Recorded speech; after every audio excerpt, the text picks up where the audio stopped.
नमस्ते दोस्तों, स्वागत है आपका राव मंजू किचन में। आज हम बनाएंगे आंवला कैंडी बिना गैस जलाए और आंवले को बिना उबाले। फिर भी ये कैंडी बहुत ही टेस्टी बनेगी, बिल्कुल पेठे की मिठाई की तरह अंदर से जूसी। जो लोग आंवला खाना बिल्कुल भी पसंद नहीं करते या फिर बच्चे जो टॉफ़ी खाने की बहुत जिद करते हैं, उनके लिए तो ये बहुत ही अच्छी है। इनका टेस्ट तो अच्छा है ही, ये हेल्दी भी बहुत है। ये कैल्शियम और विटामिन सी से भरपूर कैंडी होगी और इनको बनाना तो इतना आसान है, बड़े तो क्या बच्चे भी इनको आराम से बना सकते हैं। तो चलिए बनाते हैं आंवला कैंडी बहुत ही आसान तरीके से। कैंडी बनाने के लिए लेंगे 1 किलो आंवले। इनको मैंने पानी से 3 बार अच्छे से धोया है और साफ कपड़े से इनका पानी भी अच्छे से साफ कर लिया। आंवले ताज़ा होने चाहिए और आंवले ख़राब भी नहीं होने चाहिए। कैंडी बनाने के लिए मैंने मोटे आंवले लिए हैं, आप लोग छोटे आंवले से भी कैंडी बना सकते हैं। जिस तरीके से आज हम ये कैंडी बना रहे हैं बहुत ही टेस्टी बनेगी। अब इनको साइड में रख देंगे और अब लेंगे एक पॉलीथीन इस तरह की होनी चाहिए। इसको धोकर अच्छे से साफ़ कर लिया मैंने। ध्यान रखना आप लोग भी पॉलीथीन साफ़ ही लेना। यदि आप लोग पॉलीथीन नहीं लेना चाहते तो प्लास्टिक का कंटेनर भी ले सकते हैं जिसके ऊपर ढक्कन आराम से लग सकता हो। अब इन आंवलों को पॉलीथीन में डाल देंगे और अब पॉलीथीन को ऊपर से अच्छे से बांध देंगे, अच्छे से नोट लगा देंगे। इसको अच्छे से ही बांधना है। आप लोगों ने आंवले बोल में डाले हैं तो उसके ऊपर भी ढक्कन लगाना ज़रूरी है। अब इसको 1 दिन और 1 रात के लिए फ्रीज़र में रख देंगे, यानी कि 24 घंटे के लिए फ्रीज़र में रखेंगे। एक बात का ध्यान ज़रूर रखना है, इनको फ्रीज़र में ही रखना है, फ्रिज में नहीं।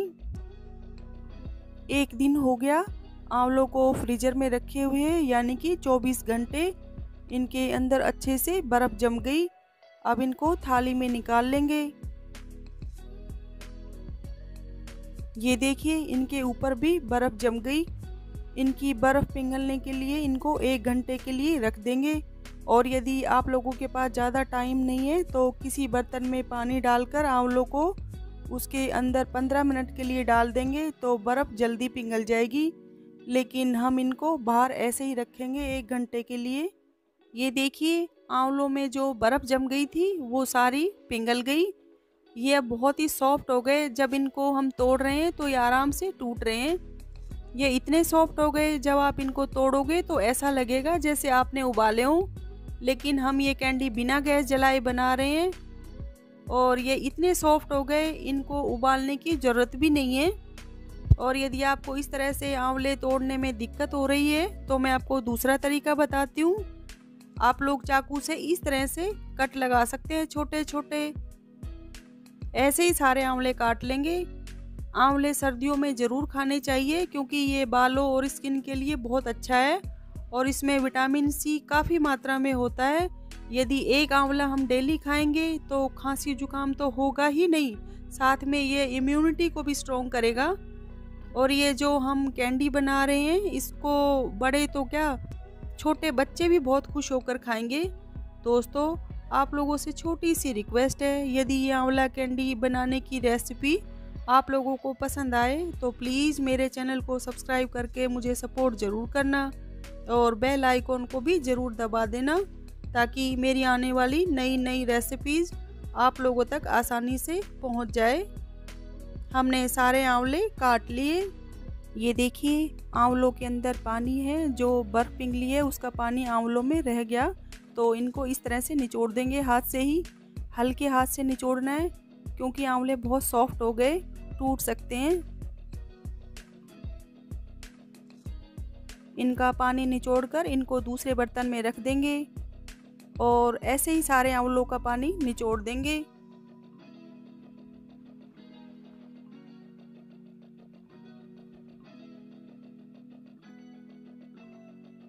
ये देखिए कितना पानी निकल गया आंवलों में से। आंवलों में जो बर्फ़ जम गई थी ये उसी बर्फ़ का पानी है। ये पानी आंवलों में रहेगा तो जो चाशनी होगी वो जो हम कैंडी बनाएंगे उसके अंदर तक नहीं जाएगी। अब इस पानी को फेंक देंगे। इस तरह के हो जाने चाहिए सारे आंवले। इनमें जो बर्फ़ का पानी था वो हमने सारा निचोड़ दिया। अब लेंगे बड़ा पतीला, आप लोग कोई सा भी बड़ा बर्तन ले सकते हैं। अब आंवलों को इसके अंदर डाल देंगे और अब लेंगे 1.5 किलो चीनी। 1 किलो आंवलों में 1.5 किलो चीनी डालनी है, तभी हमारी कैंडी टेस्टी बनेगी। चीनी को आंवलों के अंदर डाल देंगे और अब चीनी को इसमें अच्छे से मिला देंगे चम्मच से। जब चीनी और आंवले अच्छे से मिक्स हो जाएंगे तो हम इनको 2 दिन के लिए धूप में रखेंगे। और यदि आपके घर में ज़्यादा धूप नहीं आती है या आती ही नहीं, तो आप लोग आंवलों को 3 दिन के लिए आटे के डब्बे में या चावल के डब्बे में रख सकते हैं, क्योंकि आजकल बहुत सर्दी है। यदि किचन में इनको ऐसे ही रखेंगे तो चीनी पिघलेगी नहीं, और यदि चीनी पिघलेगी नहीं तो हमारी आंवला कैंडी बन नहीं पाएगी। इसलिए इनको धूप में रखें या फिर आटे या चावल के डब्बे में, ताकि गर्माहट से चीनी पिघल जाए। और दिन में 2 से 3 बार इनको चम्मच से मिक्स ज़रूर करना है। चीनी इनमें अच्छे से मिक्स हो गई। अब इनको प्लेट से ढक देंगे और इनको 2 दिन के लिए छत पर रख देंगे धूप में।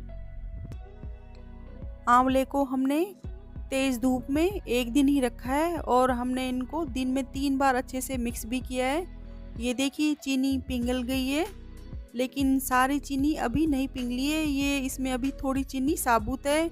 हमने आंवलों में चीनी डाले हुए पूरा 1 दिन हो गया, यानी कि 24 घंटे हो गए। ये देखिए आंवलों में चाशनी अंदर तक चली गई। जब मैंने इनको खाकर देखा तो ये बहुत ही टेस्टी लग रहे हैं, लेकिन हम इनको 1 दिन के लिए धूप में और रखेंगे, ताकि ये जो चीनी साबुत है वो सारी पिघल जाए और आंवलों में चाशनी अंदर तक अच्छे से चली जाए। अब इनको दोबारा से ढक देंगे और इनको फिर से छत पर धूप में रख देंगे। 2 दिन हो गए आंवलों को तेज़ धूप में रखे हुए। ये देखिए 2 दिन धूप में रखने के बाद चीनी अच्छे से पिघल गई। ये जो आंवले हैं चाशनी में अच्छे से डूब रहे हैं। यदि हम इन आंवलों को तेज़ धूप में नहीं रखते तो चीनी 2 दिन में नहीं पिघलती, और आटे या चावल के डब्बे में भी इनको रखते तो भी 3 दिन लग जाते चीनी पिघलने में, और यदि इनको किचन में ऐसे ही रख देते तो 5 से 6 दिन लग जाते चीनी पिघलने में। आंवलों में ये चाशनी अंदर तक अच्छे से चली गई। मैं आपको दिखाती हूँ। ये देखिए इनमें अंदर तक चाशनी चली गई। बहुत ही अच्छी कैंडी बनेगी इनकी। मैं आपको एक और तोड़ कर दिखाती हूँ। ये देखिए कितना अच्छा लग रहा है, अंदर तक चाशनी है इनमें। अब इनको छलनी से छान लेंगे।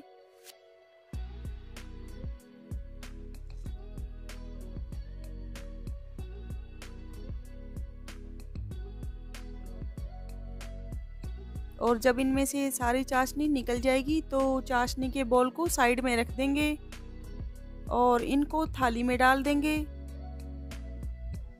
और ये जो चाशनी है इसको हम फेंकेंगे नहीं, इससे हम आंवले का खट्टा मीठा अचार या फिर चटनी बना लेंगे।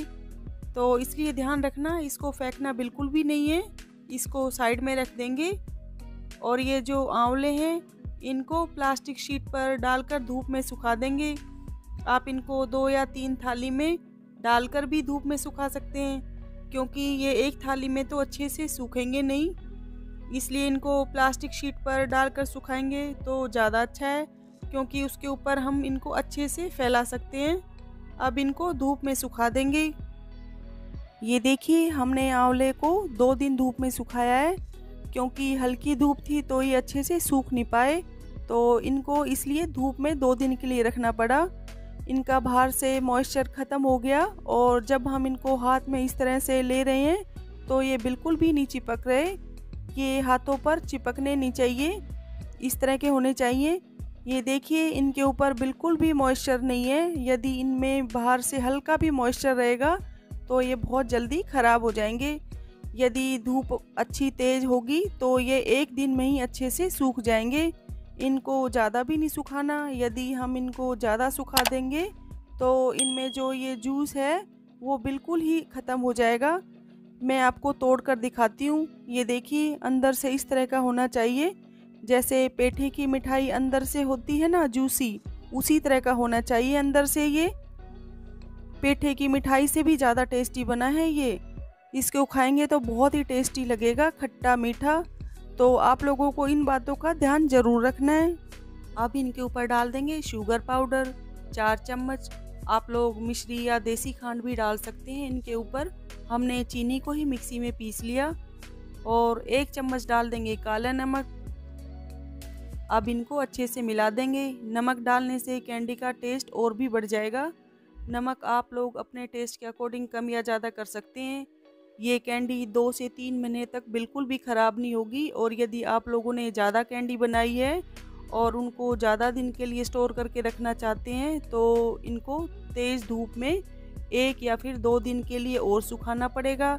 और आप जब इनको एयर टाइट कंटेनर में डाल कर रखेंगे तो सारी कैंडी के ऊपर चीनी का पाउडर और नमक मिलाकर नहीं रखना है, क्योंकि इनके ऊपर हम चीनी का पाउडर और नमक लगा कर रखेंगे तो जब हल्की सी भी बारिश हुई तो ये चीनी और नमक की वजह से कैंडी चिपचिपी हो जाएगी और इनमें फंगस लग सकती है। आप इन छोटी छोटी बातों का ध्यान रखेंगे तो ये कैंडी 1 साल तो क्या कभी भी ख़राब नहीं होगी। शुगर पाउडर और नमक अच्छे से मिक्स हो गया। दोस्तों, आप लोगों को ये आंवला कैंडी बनाने की रेसिपी पसंद आई हो तो प्लीज़ मेरे चैनल को सब्सक्राइब करके मुझे सपोर्ट ज़रूर करना। वीडियो को लाइक और शेयर भी करना अपने दोस्तों में। मुझे अपना कीमती समय देने के लिए आपका बहुत बहुत धन्यवाद। मिलते हैं नेक्स्ट वीडियो में, तब तक के लिए बाय बाय।